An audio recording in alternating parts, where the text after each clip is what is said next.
Hello, welcome to SGDC. Woo!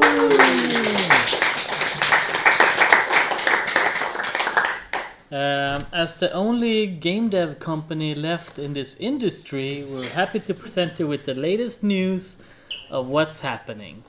I think the current stats shows that we represent 70% of the game industry worldwide, so join us. I'm your vegan host, Failure. Yeah! Show your stuff. First up to show their stuff is the amazing Andreas. Woo!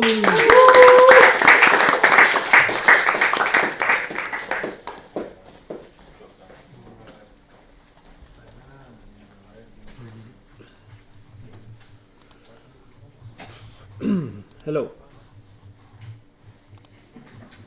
Hello.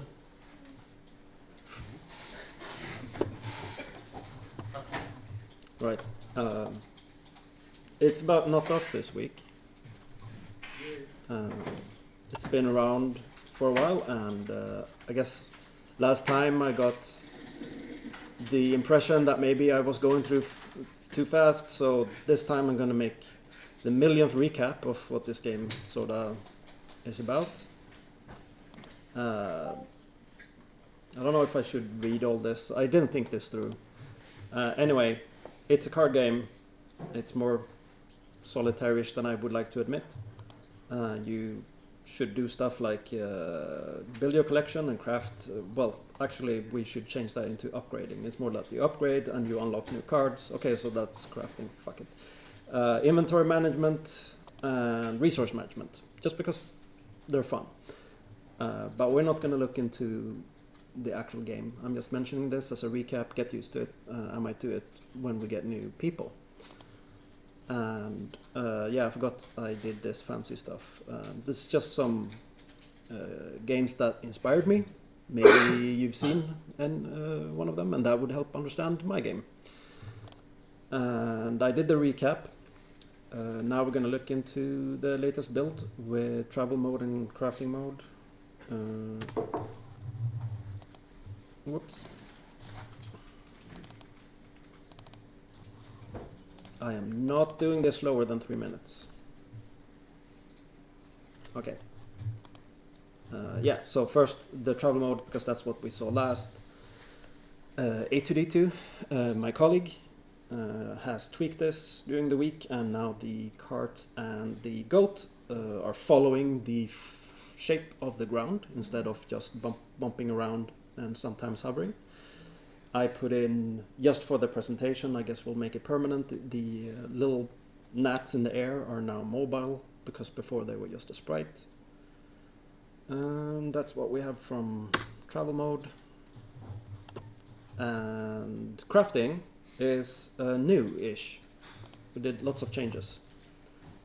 So now it looks like this. I felt the previous one was just way too cluttered and slightly insane.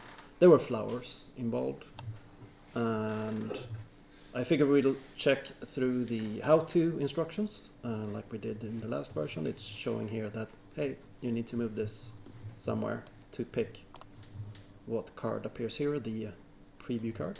And it says, this is important, but don't think about it too much. Instead, go over here and put, in this case, I need 3 red elemental things. I see I have that here. So I can, for example, just keep adding it to the flask until it meets the requirement. And make the upgraded card. Pew, pew, pew, pew. And boop. Now you have a different card, an upgraded card.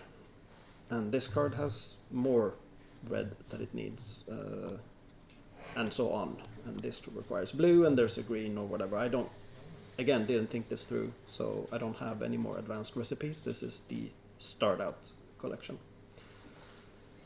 And just because I just have to put us in forage. Oh yeah, because they said something dumb.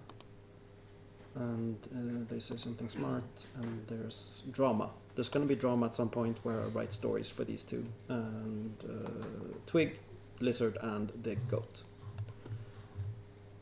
So yeah, not much has changed here, at least not worth going into now. Maybe next week I can summarize the actual game mode that you play the game in. For now though, this week, any questions? James? Considering that you're crafting the cards, what does that actually mean in terms of the gameplay? Does that mean that the card is only usable once, or does it affect how many times I can find the card? What does it mean? Yeah, okay, so talking a little bit more about what I mean with crafting. You have a starter set of potions that all start with a value of 2, and you can go up to 6 to sort of reach further into the forest where there's more danger. So those potions, every new level, every new trip you take in this travel resets those potions. So you arrive at a new area and you have to start up building up your sort of the basic potions again. But in every area you can unlock some cards, like the animals that you can befriend, or the special magic potions, like what's it called? Extra powerful special cards, as we call them. But they are not consumable. Once you've unlocked it, so to speak, to craft a new card, it simply appears in the, what's it called? The collection of the pool, the pool of cards that you might be presented with every reshuffle. So as you arrive at the later areas of the game, you have a bigger collection of potential animal allies and these extra powerful special cards. But there's some randomness involved, but yeah. So that's how it works, basically. Upgrading the basic cards and unlocking the more powerful special cards. Hope that was answer enough. Any other questions? Tintin. Is that an actual blood mushroom? Well, there's not one here now. There's that is a blue one. I just call it blue shroom. And it has a red one. Oh yeah, we saw that in the crafting screen. But anyway, the red mushroom that you might have seen is called Devil's Tooth. There it is. That's an actual mushroom from the real world called Devil's Tooth. And unfortunately, when you make it like this art, you actually lose something, because the real world one looks amazing. It looks like a pale gelatinous blob that is actually bleeding wet red blood. It's awesome. And the name is also pretty awesome. That's it for today. Thank you.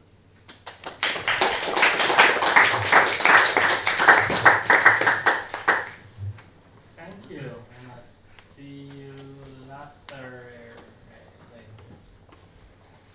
What's his last name? Later. Alligator. Next up, Sascha. Hey.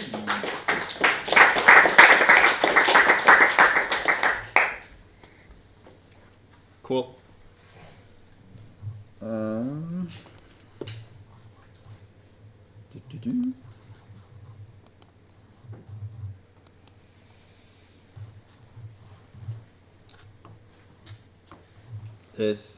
Can I just take any account? No, No, you have to log in if you... If you have to log in, you have to log in on your own. Okay, use another account. Is it a Google presentation? Then Yes. you can unlock it, that it is publicly Oh, accessible. yeah. Maybe Well- let someone else go first. Can we take someone else otherwise? And then we can make it public. Yeah. Okay. I can show you. I know how I just forgot. Alright.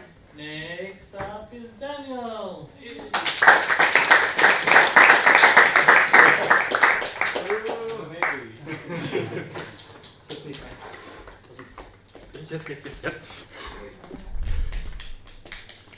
Yeah. Okay, Discord. Let's see. Okay. Where was the button? Okay. Just a quick update on what I have been working on since the last time I talked to you fine folks. Last time I was like, hey, I'm gonna do like the exploration academy game with like a big scope and stuff, and I started working on that one, and it was a lot of like questions that were answerable but just took a lot of time. I was like, okay, this is too big. I want something smaller, like as an interim before I can tackle that. And I was like, okay, I found old stuff that's half finished. So the one on the left, I had, like it's a narrative text adventure thingy. And then I was like, oh, there's a lot of like what I had concept at the first, but didn't get it into the game. So hey, wanted to add that. So just clean the tech a bit, add some branches, and then like, oh, yeah, that branch would be good. And that narrative branch would add value. And they could also do like, for the cyberpunk setting, they could join the people who sell them stuff and betray their, oh, and when I'm having a shopping sequence for every item I buy, I need more. Oh, and also like I have this voice thingy where the character loses his voice if he speaks too much. So, oh, I'm just, oh boy, where was I? Yeah, so there is a lot of stuff. And at that point, I was like, okay, scope it down a bit, because like I had written a few of the branches and was like, this was still in scope of what I wanted to do. And let's see what the next slide is. Yes, and I was like, okay, surely past me has left this project in a nice and workable state with like commentary in its code. And yeah, this is what last me left me with. And I was like, thank you, past me. Wonderful. So I spent a lot of time just being like, okay, this works. If I touch anything, it still works. But now it's just with fingers crossed and a lot of praying. So I spent like a week or so to just, oh, why is this here? Yeah, this felt like the controls felt like to me. Like I understood this once, but not anymore. And so I had a lot of like, oh, this is red. Is this supposed to be red? No, it isn't. Just like archaic, like stuff working with it. For anyone wondering, if you want to do interactive fiction, Ink and Inkle is amazing. It is, however, also just a coding tool that pretends to be a writing software. So like, for example, it doesn't have spell checking, but it does remember every word you write in it. So if you write the word wrong once, it will be like, hey, didn't you mean this wrong spelling? Don't you want to repeat that 50 times through your like entire document? Which I did, until I realized the fastest way to spell check any of this was to copy and paste entire pages into Google Docs, just spell check there and copy them back, which works fine, but it's weird. Now, yeah, and like a few other thingies I don't need to get into, but like a lot of weird stuff that was fun to work with. And like I had a blast just updating this and like fleshing it out a bit. And then like after I think 2.5 weeks, I was like, oh boy, if I want to actually make this into an enjoyable game, I need some background audio and like a save game. Oh, if I want a save game, I have to track more stuff because it doesn't work the way I want it to. I implemented a time tracker that would like have like minutes, hours, and days and loop over, and was like, okay, no, let's stop this. Let's just put it up in its weird, semi-adjustable way online. So like, this exists now. It is on itch. It is also still unfinished. So like, if you want to play it, feel free. But if you can just, I saw some other people with interactive fiction in the house. Ask those because they have visuals and music, and that's actually like really enjoyable. Also, it has roughly the same amount of words as Shadow over Innsmouth. So yeah, I like Shadow over Innsmouth. I didn't intend to create my own take on, a long short fiction thingy. And then I was like, hey, next project, but I'm not going to be able to talk about that in the 5 minutes I have. So yeah, going to do that next week. But that one is the one I was teasing last time with like, hey, inventory management and board game stuff. And if you're at the playtest events, you might recognize that's the thing I mention every week to be ready next week. So yeah, might be another week. But yeah, that's roughly it. So if you want any question, like if anyone wants to use like Ink or Inkle, I've spent a lot of time in it. But yeah, so I can give advice actually, even if I didn't finish the thingy. But yeah, any questions? Yes, you first. Will you post a link somewhere to the I project? can post it in Twitch chat after like I'm done talking here, and also in the Discord. Showcase. Oh yes, in Showcase, yes, I will. So if you want to actually check it out, join our Discord server, I will post it there, and then you can take a look at it. Because, well, I did spend time, and there is a lot of stuff to do if you want to. Yeah. Any more questions? Yes? What does Ink output? Is it like a web page? Yes, you can output it as like a standalone thingy, but this way I feel it is intended to be used is just as a web page, because they give you a few thingies like just a save and load button that you never see when writing. They just add that on top at the end, so people can actually like just get back to points and stuff like that. You have a bit of customization, so like the color of like your background and your text and I think even your font and stuff, so you don't have to get into forcing it into an engine, which is the point where I was like, this is too much sunk cost fallacy for me at the moment. But that is also possible to just take it and like either implement it or just run it in the engine, and then like you have stuff, oh, now I can add music and stuff to it without having to do web coding, which no.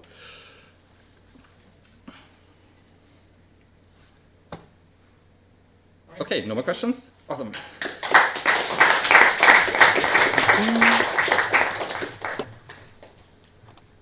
Next person. Alright, once again without clapping, because he already used all his claps. Sascha!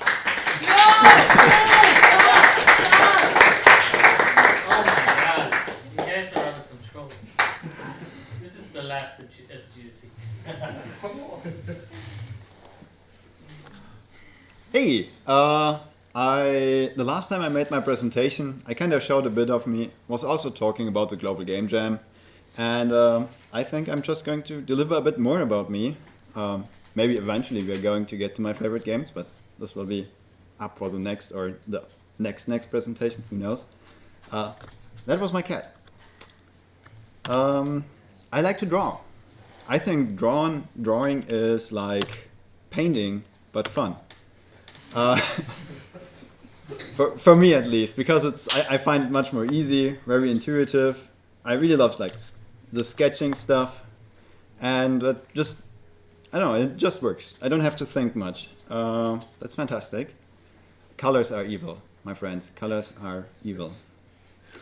I'm currently working on a map for a friend, a Missy, and also one of the nice things of drawing is you can squeeze so much detail in. It's great. It's really great. I can recommend it to everyone. And the last time I was talking a bit about, or like I was mentioning that I ordered a lot of Play-Doh for something, but yeah, my Amazon package it didn't arrive in time, so there's no Play-Doh in the house yet.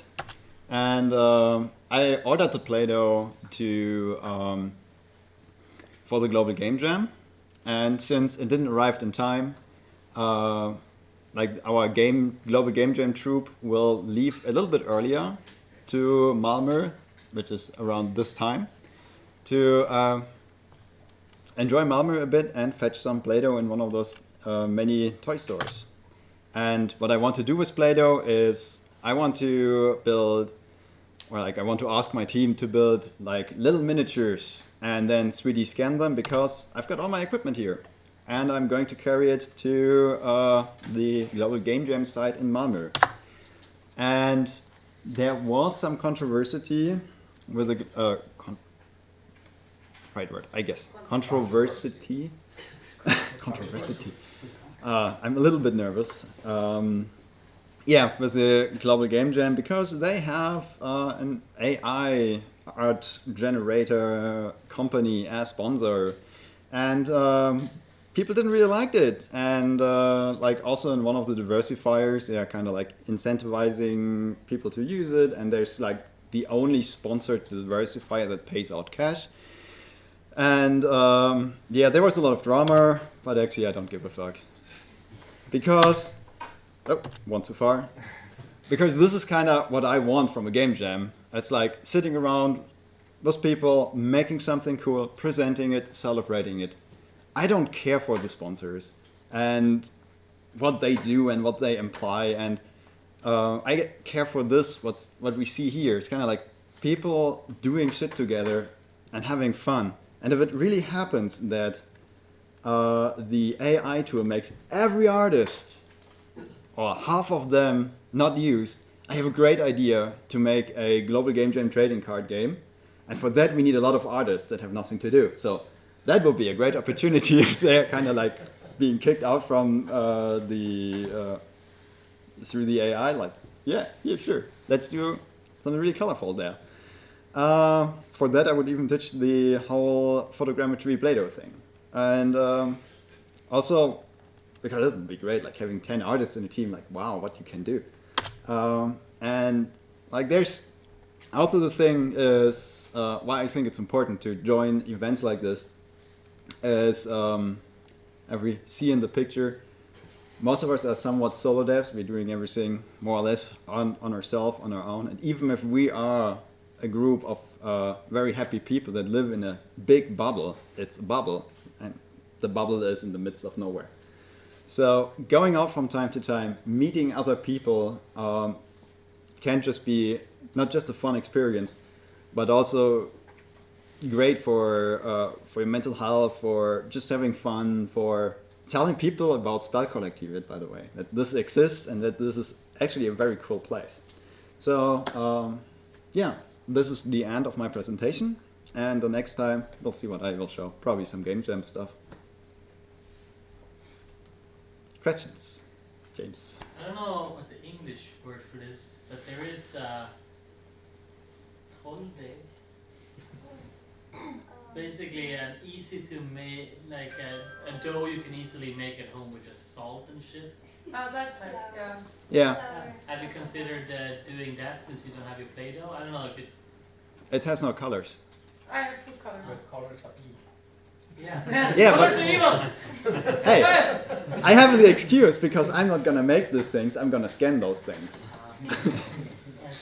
And like, Play-Doh has like also this smell and this childhood memory, and like there's a lot connected to it, and also like the Play-Doh tools.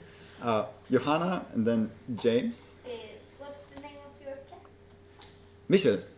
She is called Michel. Very pretty. James? So you're not planning on having the Play-Doh's texture after they're scanned? I get the texture information with the scans. Yeah, that's So- it.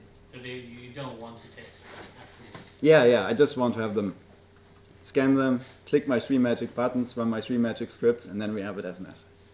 Optimized and ready with level of details if necessary. Cool. Questions more? No? Good.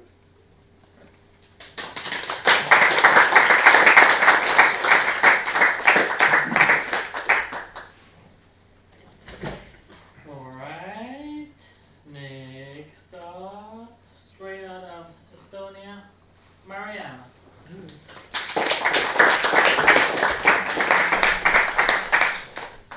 Oh no, I should have sung it instead. Hello. Straight out of Estonia, Chrissy motherfucker Mariana.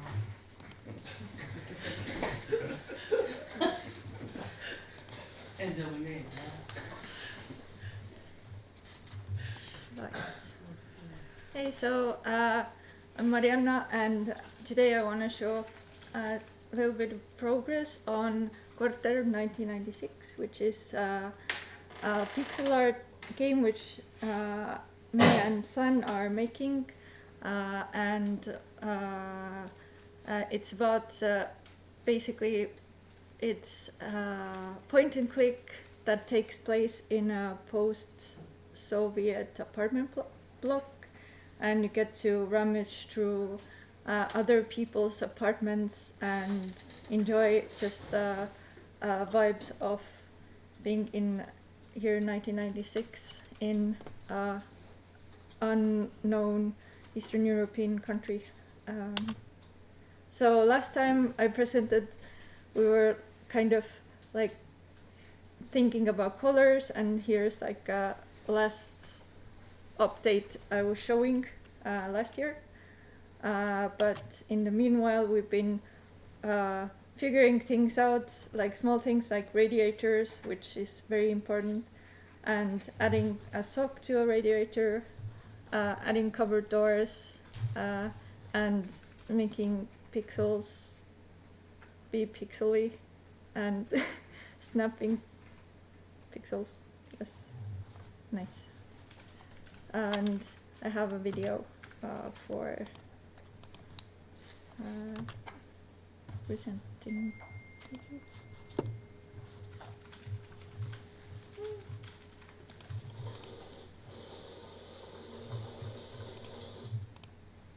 Is it? Is it?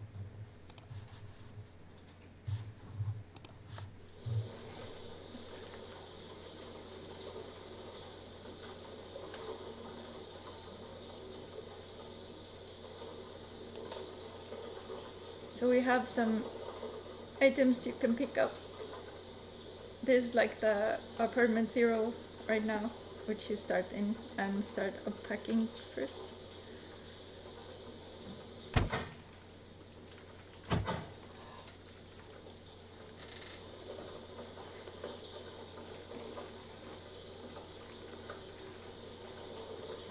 And you can get like text related to the items, which are like basically what someone has thought about the item or said before. Then this is like gonna be a puzzle someday.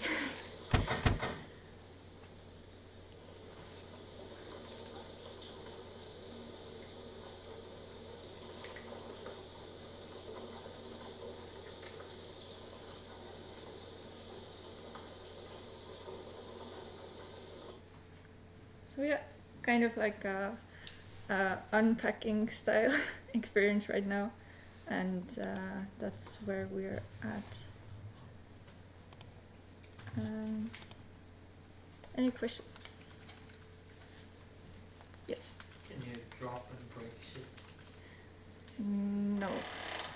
Will you be able to? I haven't thought about it, but that would be fun. Yes.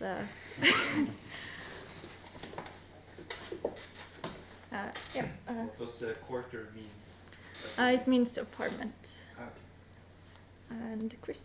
What's the object of the game? Like,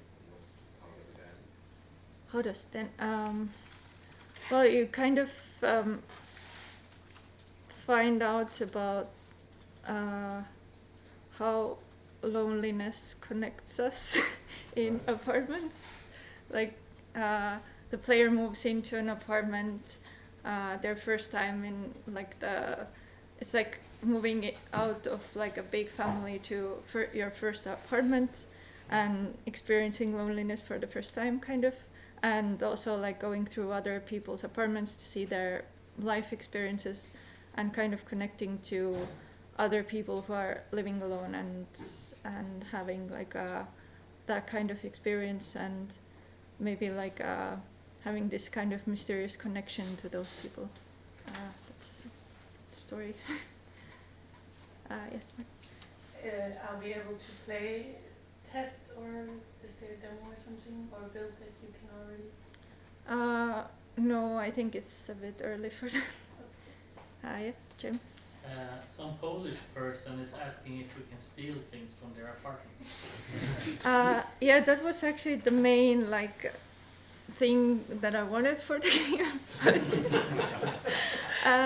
but it might turn into like copying, kind of magically copying things for yourself, because the mechanics of how you get the items to your apartment we haven't fully figured out, but it might be that you're kind of making this catalog of items, and then you can basically like take from your catalog and put them in your apartment, but you're not like actually physically lugging around like a backpack of other people's stuff.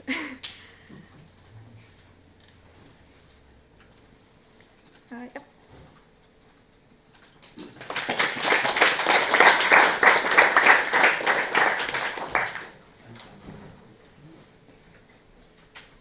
All right, next up, Jonatan Balevik.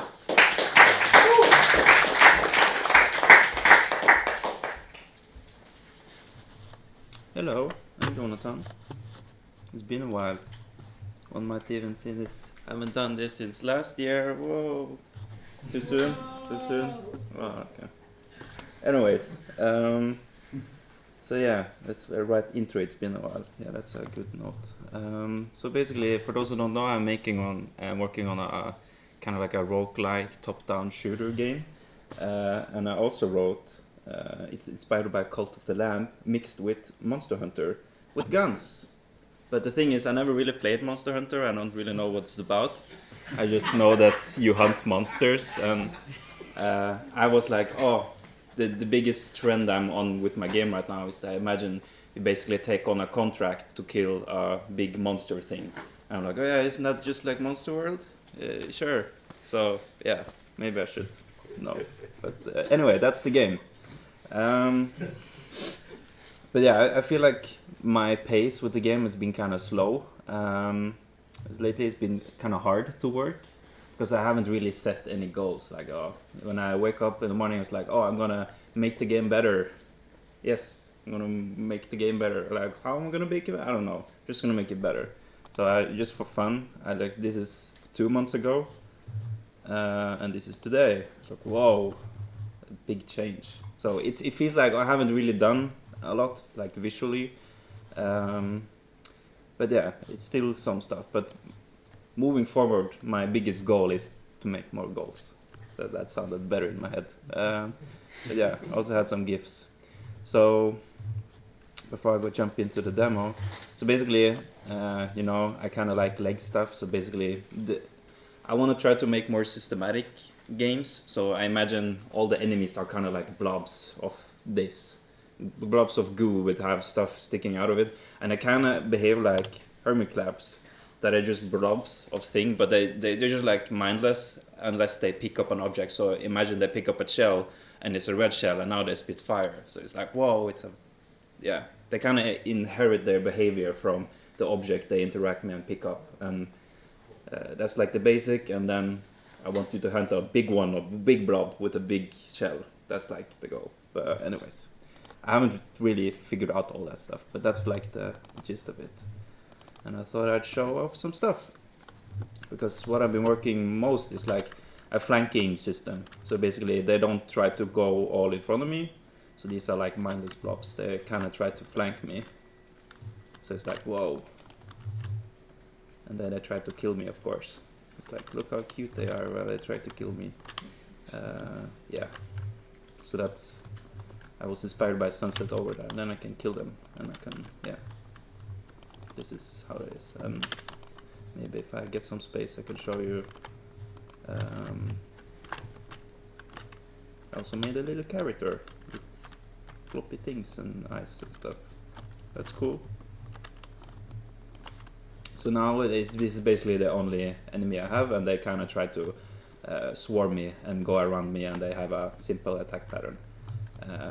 So I guess the next thing would be to add more variety in the AI, so they can pick up stuff, and then you can have like bigger blobs who have behaviors that are different than just swarming me. And imagine it works kind of like a roguelike would, that you go through the maps and your goal is to find the biggest blob and then defeat it, and yeah, then you go back and do some stuff. I guess I haven't really figured that out. That's what I'm sitting now trying to writing down all the goals and what I want to do with the game, and kind of like, I guess, game design document for those who are good at making games. Yeah, that thing. Yeah, that's it. Any questions? How wide are you thinking about like what the blobbers can pick up? Like, can they pick up a dead player, a wall, another blob, or is it more like just designated like hats that will give them ability? It's more like designated hats that they can find around. But it's it's mostly like they have, yeah, a set amount. Like every enemy behavior has its own hat, and they can pick it up, and you know, yeah. Any other questions? Thank you.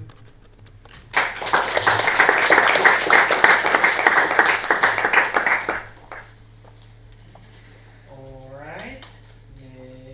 Next up, Rémi.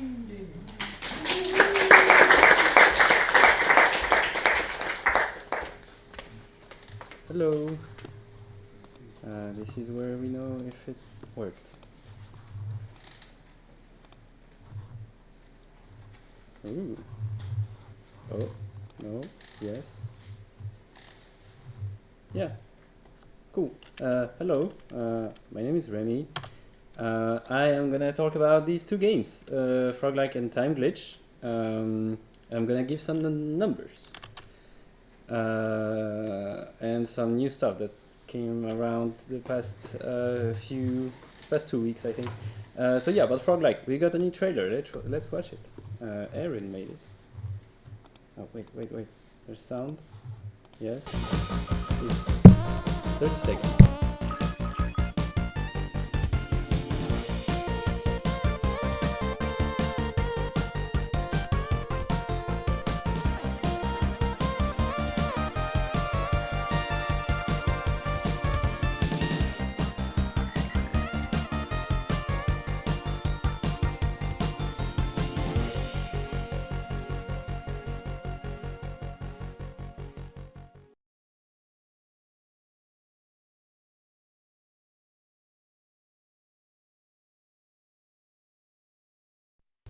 Thank you.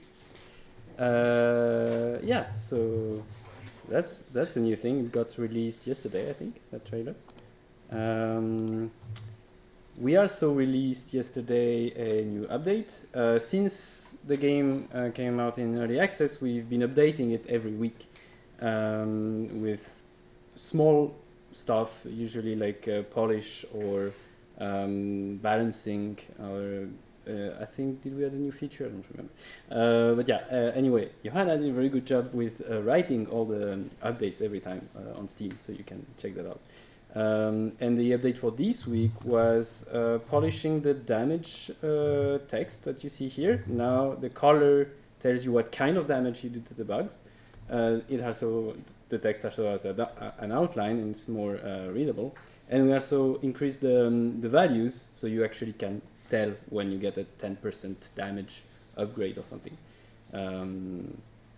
So yeah, and also this cute animation for the frames. Now the pickups have animations, and you can you can see them on the map and pick them up. Time glitch, we've not updated it yet, but we're working on it. We will add some save systems to just remember your progress, and also we want it to be playable on Steam Deck, so controller support. Yeah, it's the main thing. Numbers. Here is reviews. We got 23 reviews for Time Glitch and 34, it's actually one more here, for Froguelike.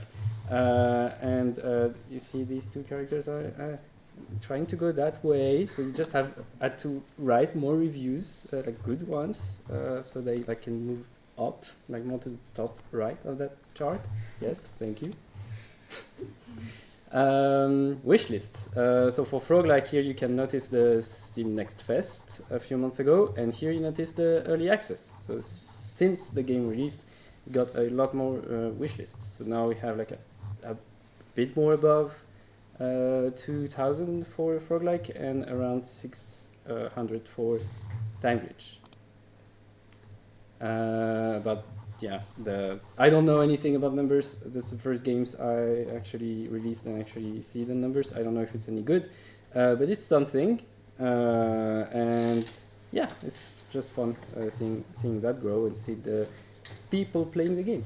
And I have a few more numbers for Froguelike that are interesting to watch, like the amount of time people played on the game. Here on the right you can see Christopher, who played 45 hours. 12,000 people check out the demo. I don't know exactly. I think 900 is more like this is the amount of people who actually started the demo. And we can also see like where these people come from, and most of them come from the United States. And also about a quarter of our players actually play Froguelike with a controller. So that's also interesting stuff. Any questions about anything? James? When will you write a review for Time Glitch? From the chat. Andrew is asking. So that's a good question. I will probably write it in the next hour. Because obviously I forgot. But we also noticed that Steam ignores the review. Oh wait, no, for Time Glitch, yeah, I tried to write a review and Steam didn't allow me because I actually published the game. So yeah, and also Steam ignores reviews if you didn't buy the game, I think. So if you offer the game to someone and they write a review, Steam will ignore these reviews. That's also something to know. Yes. Were all the stats that you showed from Steam, like even the one about like players who have used controllers, is that just from Steamworks? Yes, everything is in Steamworks. I don't have more analytics from Unity or anything. I didn't implement anything more, so everything was from Steamworks. I don't know exactly. I don't even know which of these numbers are relevant in any sense. So I don't know. I just pushed stuff there. Yeah. No more questions? All right. Thank you.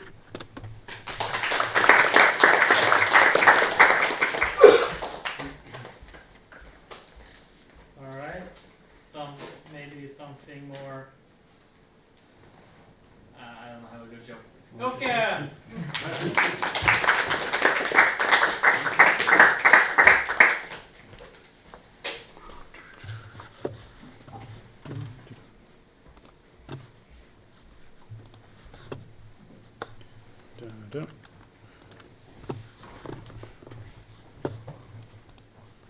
So, Factorio and programming, similarities in software engineering.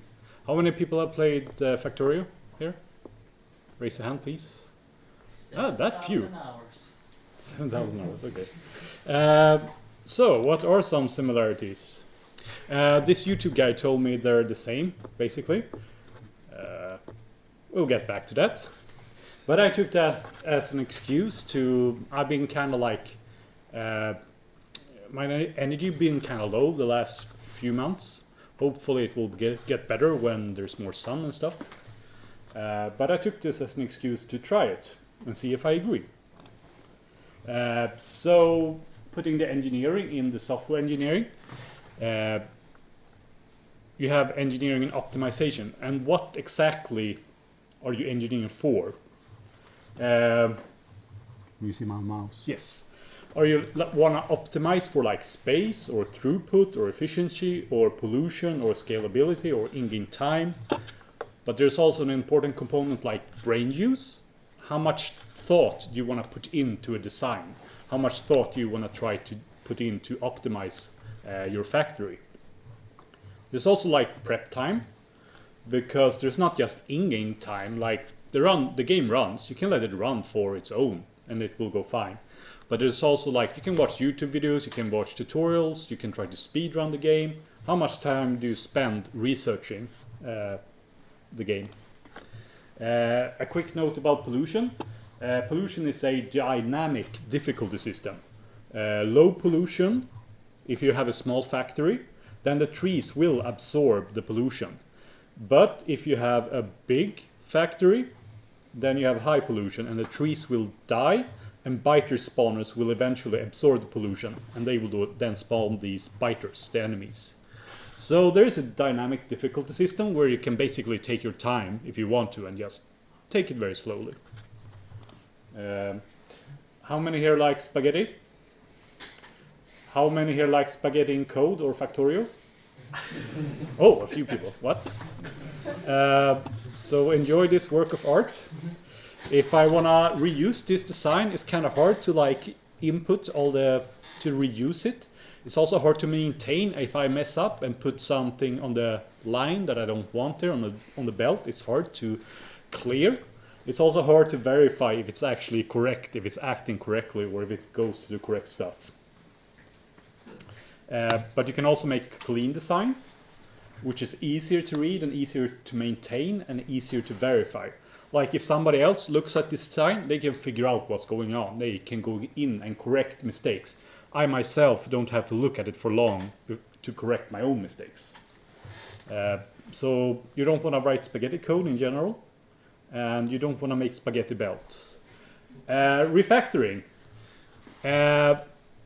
I'm not sure if I'm a good Factorio player. I usually play with a friend. He has a more like, he's quicker at doing stuff. So I usually like end up trying to optimize something, draw some weird bells and trying to figure out the ratios and do something weird with circuit networks. And he's like, he goes to the design, he looks at it. What the fuck, this design sucks. Did you make it? And I go like, no, it was you. And well, it sucks. I'm gonna remove this whole design and rebuild it. So he does it. That's how he works. He looks at his old designs and he remakes them to be better performing or easier to use. And usually it's quite quick, usually like 5-10 minutes. Sometimes he gets stuck, maybe 20 minutes. He has to look up something. Yeah, but he gets it done. And the factory starts running again. So is Factorio like programming? How many thinks it's like programming? Okay, well, I don't. I'd say it's not like programming because it's hard to make good analogies to programming. There is actual programming in Factorio. It's called circuit networks, but they're kind of obtuse and difficult to read and difficult to trace how they're like, what's the path, what's the program flow. And it's also hard to make analogies to other normal programming. Like I try to find a good analogy in normal programming. So feel free to tell me a good analogy for circuit networks if you have one. But is Factorio like software engineering? Yes, I would say so. It's kind of like software engineering because, yeah. Should you play Factorio to learn programming or software engineering? No, but you know, with Scratch it's the same itch. It's like, you can like learn different stuff. You can learn about trains. You can make circuit networks. You can make bot networks. Yeah, you can learn all kinds of stuff that's useful for Factorio. Some similarities, you have debugging and following stack traces and continuous integration, refactoring, reusability, maintainability, scalability. These are all similarities between software engineering and Factorio. But you could just be making a game instead. Thank you. Any questions? Is Factorio Turing complete? I'm pretty sure circuit networks are Turing complete. I'm not sure if belts are Turing complete. Yeah, like without the circuits. Probably. Okay. Is this a paid ad? Can you make one about Munchie Mammoths?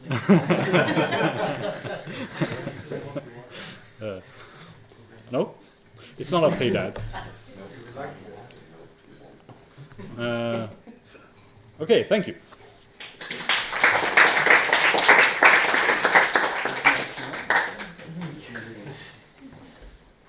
Alright. Next up, Leene.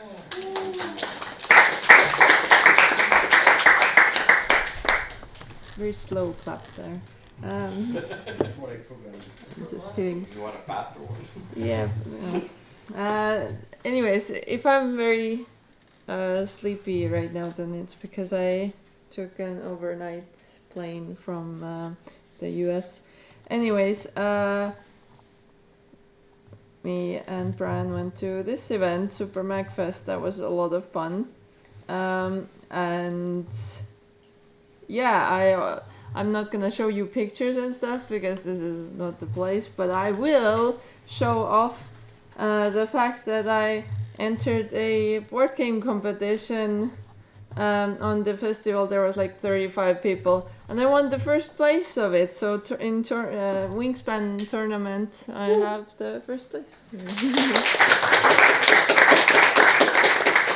Anyways, if anybody wants to play with me or wants to train with me, I won 30 mag points. It's just a small amount of. What was the competition? I didn't. Wingspan.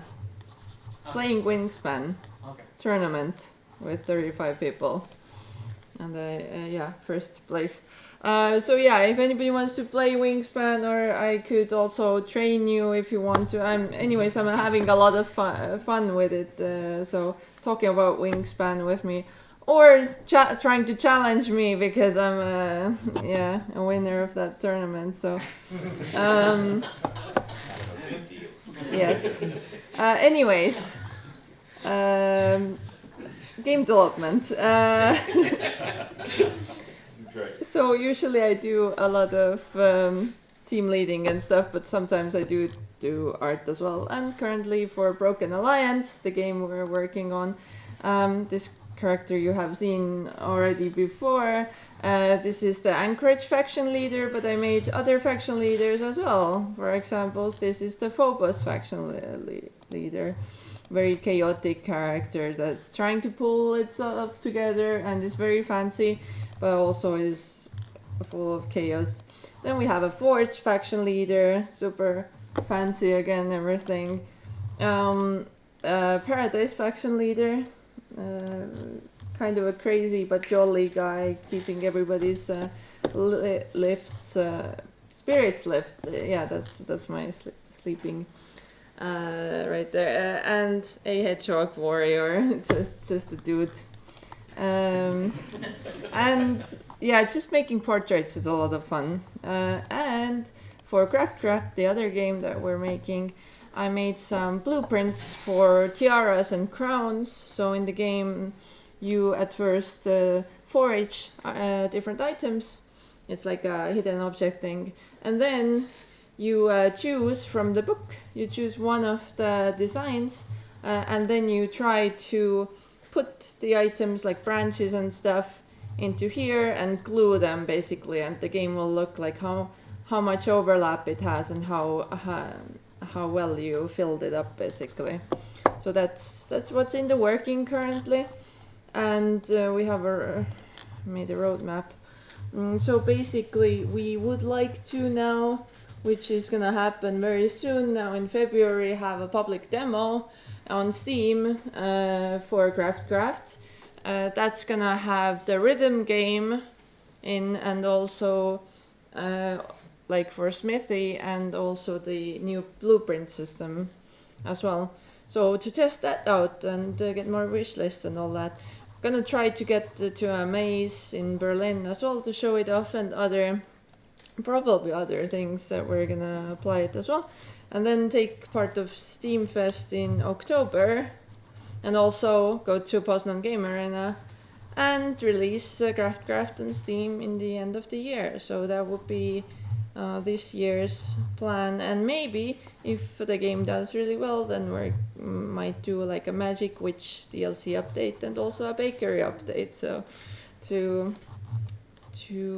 add some more stuff in there. But yeah, I'm gonna start fleshing this plan out, and we're gonna see what we're gonna do exactly. But yeah, so it's a very exciting year because we're planning to release the game this year. So very soon I can show you the demo that we have as well. Yeah, any questions? Yes. If you have, which wingspan habitats do you prefer, or like which bird types? So I really like to lay a lot of eggs and tuck a lot of cards, so that's usually what I do. As you can see, there's a lot of tucked cards, so I guess the wetlands, and I don't use much of the forest. I use the grasslands and wetlands. And oh, this is the puffin. I love that character. My online character name for the online wingspan is Puffin 420, and it's a green puffin icon. Even though I don't really do that, it was too funny to just not put it. I did buy it on my mobile as well. The other character name or the username is Murder Most Foul, and that foul like and the murder because it's a crow. Yeah. Good. Play Wingspan if you haven't yet. Okay. Yes. The other house. Yeah. For the other house, go to the other house and play Wingspan there, because we have it with all the expansions.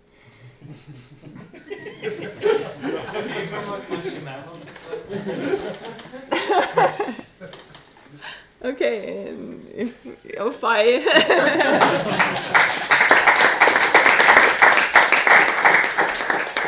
was like that half of the presentation is just. No, it's fine. Yeah. It's fine. Okay. Next up, selling someone else's game, Xavier. I apologize, I don't have a game to sell yet. What? Oh, actually, I can sell a bunch of games actually, but none of them developed here. Pick a game and sell it. So I just have to find myself. Message. Top. Top? Third down. Where it says message request. Message request. Oh, come on. Lit up red.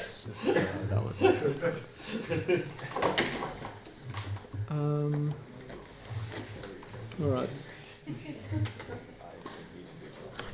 Let's see if this works. Alright, now I just have to... Okay, so I'm only mostly here to introduce myself. I've been here for a week now, and last time I arrived relatively shortly before this event, and due to me misunderstanding when this was, I wasn't able to do a presentation back then, but well, now I'm here. My name is Xavier, or if you speak German to me, Xaver. I'm here to help Kasper finish his game. Actually, I'm here to make his game look good. I'm a game artist. I think most of you know Kasper's game, or all of you. It's about robbing people and taking their money. It's good fun. And till now he had a very generic, a very functional art style, and I'm going to try and make robbing more fun and give this a more cartoonish, more, well, just fun approach to it. I specialize in character design, which is most of what I will be doing, because the game will need tons and tons and more tons of characters. I also do animations for these characters, but we will see if we have time for that or if we have to use store-bought animations.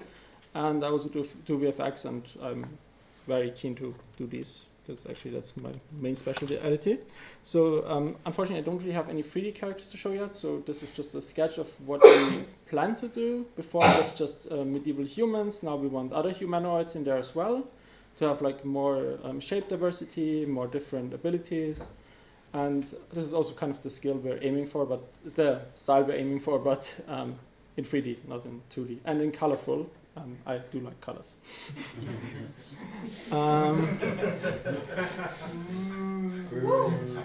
And this is what I do when I don't work. I had to cut back on a lot of my gaming, so I just play things I know really well. So I play some League of Legends, and I play actually more Hearthstone now, because that I can play in bed and without thinking at all and while watching TV.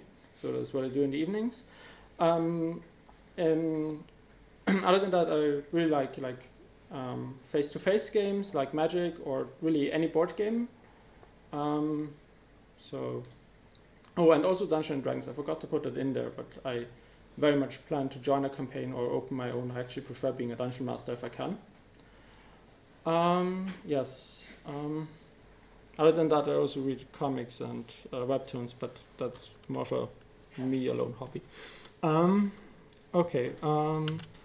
So as I have cats, I also take this opportunity to share pictures of them with other people, like any cat person would. I have 2 of them. They are white and fuzzy, and unfortunately they're home in Vienna at a larger house, rather than being cooped up in this room here, which is sad for me, but good for the cats, I guess. And yes, that's most things about me. Yes? 2 things. What are the names of your kitties, and what breed are they? The small one is called Vanya, and the larger one is called Victor. And the breed is a Devon Rex cat. That is best described as half a Sphinx cat, but with a bit of fuzz. Yes. Which one is your favorite color? I don't really have them, but probably yellow. It's easy to find and fun. That's a good color. Okay, I'm sorry about that. Yes, whichever one of you answers first. Follow-up question. What's your favorite Magic suit color to play? It used to be green for the longest time, but at this point it has gotten a bit boring. So now I'm with the white hate beers people. If the blue players can't afford counter spells, they don't matter. All right, you were first. 2 questions. How long are you intending to be here for? Is it just for as long as you're working on the project? I plan to be here pretty much exactly 1 year, and after that we will see. Cool. And the second question is, do you have any favorite video games, or is it primarily board games and other things? I mean, I think in terms of video games, it's... Oh yeah, Hearthstone. Yeah, mostly... I prefer League over Hearthstone. I think the art is a lot better, and I really like the VFX in them. But I don't have that much time to play that right now, and I don't have that much time to explore other video games I like for example, Don't Starve, or games like that, games where I can build stuff. So I'm stuck with Hearthstone, which I don't like that much, but it's still enjoyable. Yes? What Magic format do you play? Like, do you play? I used to. I mean, I can go through them. I used to play mostly Modern. Then I switched over to Commander when Commander came out, and then I switched to Legacy for a while. But I did never own a deck. I just borrowed them. And then I switched to competitive Commander for a while, and then I quit playing Magic for a while and sold most of my cards. And but I'm eager to start again, pretty much. Yes.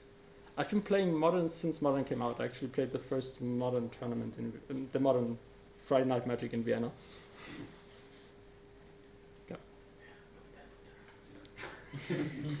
Yes. Oh, and I forgot I have even one more slide. If you want to see, please work like this. If you want to see more of my artwork, it's on ArtStation, and you can find me with my name, my full name, and it should look something like this. If it looks different, it's not me. All right. Yes, there don't seem to be any more questions. All right. So we'll retreat.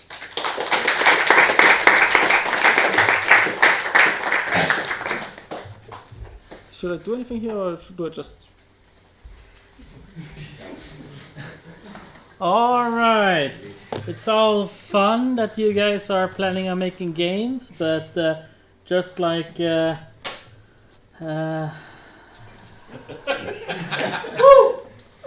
Sorry, what?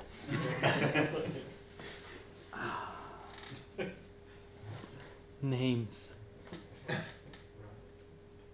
There's a name, and I forgot it. Who? For a person or game? Yeah, it's a person. Somebody here? It's someone who used to be in the house, and it's not Badger. Constantine. No, it's not Constantine either. Easy. No. What do they do? They make games. Do they sell other people's games? Are you a programmer or an artist? Programmer. Yeah, that doesn't help. They're making a game, Claymores, Kingdom Claymore. Oh, David. David, yeah. In the words of David, games, or rather buying games, not in this economy. Thank you. See you next